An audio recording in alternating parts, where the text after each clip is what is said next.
So just a heads up, we're gonna shuffle our dates a little bit. So we're gonna start 458 today. We're gonna finish 458 tomorrow, and you're gonna work on some classwork, and then hopefully we'll do a little bit of 45B tomorrow. So don't worry about the assignment tonight that you have for homework. I'm gonna switch the dates in your Canvas. But if you wanted to get started on it, you could, but don't worry about it for tonight, because you'll have time to work on it tomorrow and on Friday, okay? Just a classwork day. All right, here we go. So 458 notes attributes of absolute value functions. So we're going back to our functions. So everyone remembers the absolute value parent function, the V shape. So our parent function, we know that there's a couple things that we know from the parent function. We have an axis of symmetry right here at x equals 0. That's the imaginary line that divides our absolute value into two equal parts, right? We have our vertex. The vertex is the point where the imaginary line goes through. And when it divides into two equal parts, we create two separate linear situations. On the right side, when x is greater than or equal to 0, we have a positive slope, right? On the left side, when x is less than 0, we have a negative slope. Do we see that? So the two different linear equations. Our domain is all real numbers.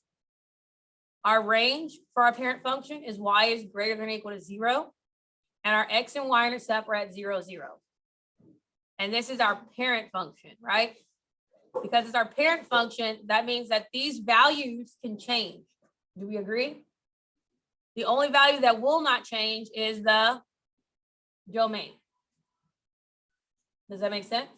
Because it's going to be all real numbers the entire time. All right. Does this look familiar? I know we haven't talked about functions since like the third week of school, but like, hey, welcome back.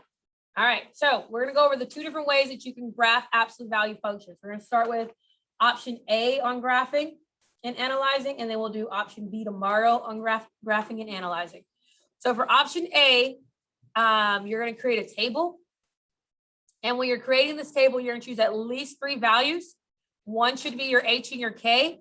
So if you remember from transformations, your H and your K, that represents your vertex, okay? And key thing to remember about transformation is that our X is a, so even though it looks like it should be a negative H, it's actually a positive H, okay? Then you're gonna choose 2 points, 2 to 3 X values to the right and the left of the vertex. Then we're gonna substitute those values in. And when we substitute, then we're just gonna follow PEMDAS to evaluate. Then we plot the points. And then we'll answer the question, what's the domain and the range, axis of symmetry, and all that fun stuff.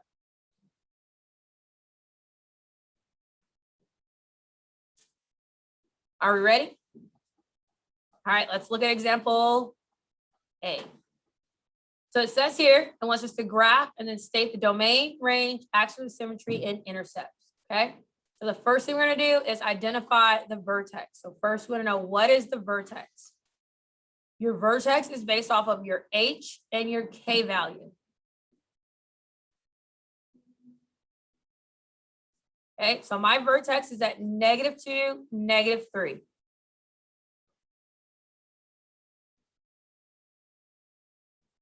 It looks like it should be at +2, right? But this is really -2. And that's why my vertex is at -2. And that's why I reminded you, our X is a, okay? So the middle of my table is going to be -2, -3, and that's because it's my vertex. It's the middle of my graph. Then we're going to choose 2 points to the left and 2 points to the right. So 2 to the left would be -3 and -4. 2 to the right would be -1 and 0.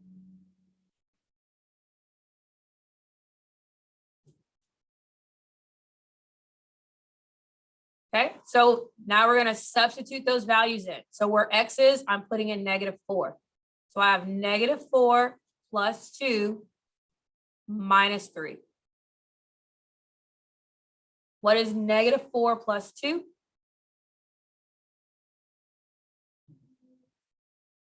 -2, right? What does absolute value do to a negative? It makes it positive, right? So instead of this being -2, I did not mean to make that 3 a positive. My bad.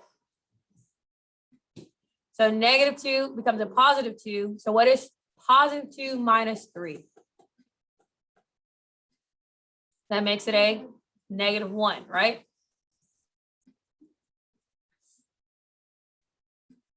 And we're going to do it again, but this time instead of substituting in -4, we're substituting in -3. So we have -3 plus 2 minus 3. What is -3 plus 2? You drop -1. And what does absolute value do to negatives? Makes them positive. So what is 1 minus 3? -2, Ms. Jones. 1 minus 3 is -2. Good job. All right. So now you really only have to do 2 of them. And that's because if we remember about the absolute value parent function, your vertex is where it starts to repeat itself, right? So these values are going to reflect and repeat themselves. So if at -3, it's -2, that means that -1 is also -2. If at -4 is -1, that means also at 0, it has to be at -1. These values are going to repeat itself because of the axis of symmetry. So when I graph all of this, we're at -4, -1. We're at -3, -2. We're at -2, -3. We're at -1, -2. We're at 0. And then I'm going to connect them.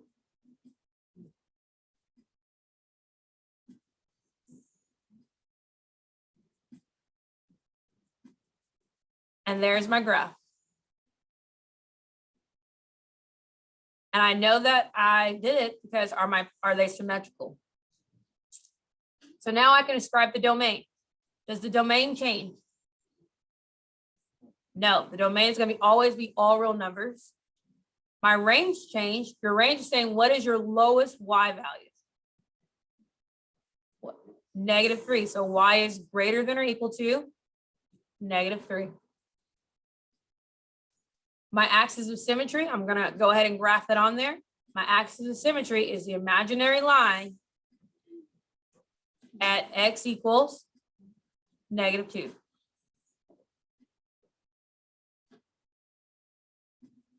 My intercepts, so I have x-intercepts. Where are my x-intercepts at? Where does it cross the x-axis at? Crosses at 1, 0, and at -5, 0. And my y-intercept, where do I cross the y-axis at? Y-axis is at, do we see it? 0, -1. And that is it. So you graphed, you created a table, you graphed, you analyzed. What are your questions? No questions? Okay. I'm going to get you started, but I'm going to let you try. Okay? I did give you a fraction, but that's because fractions are our friends. They are. All right. So here we have f of x equals 1/3 absolute value of x minus 1. Notice how there isn't a k value. So that means that it's plus 0. Does that make sense? So there isn't a k value, so it's plus 0. So getting you started, where is the vertex? 1, 0. 1, 0. 1, 0. So the middle of my table is at 1, 0, and that's because it's my vertex. Now you're going to choose 2 points to the right and 2 points to the left and see where you get. So, how do you think you did? Think you did good? Yeah. All right, so we're gonna substitute the value in. So we have -2 first. Oh, yeah. 1/3 absolute value of -2 minus 1. That's gonna equal 1/3 absolute value of -3. Yep.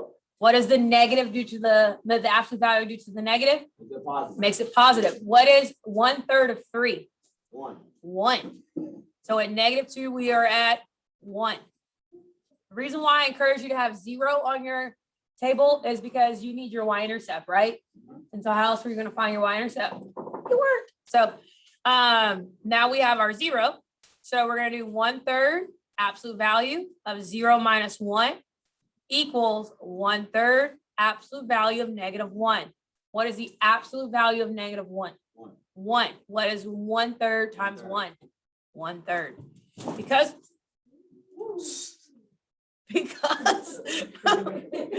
okay. Because it's an axis of symmetry. Axis of symmetry. What are these points going to do on the other side? They're going to reflect, right? So when I graph, I'm at -2, 1. I'm at 0, 1/3. I'm at 1, 0. I'm at 2, 1/3. And I'm at 4, 4, 1. And then we're going to graph it. It's kind of a pretty wide absolute value, huh? Kind of wide. Pretend that I went through all of those points so perfectly. All right, so analyzing it. Where's my domain? All real numbers. What's my range? Y is what?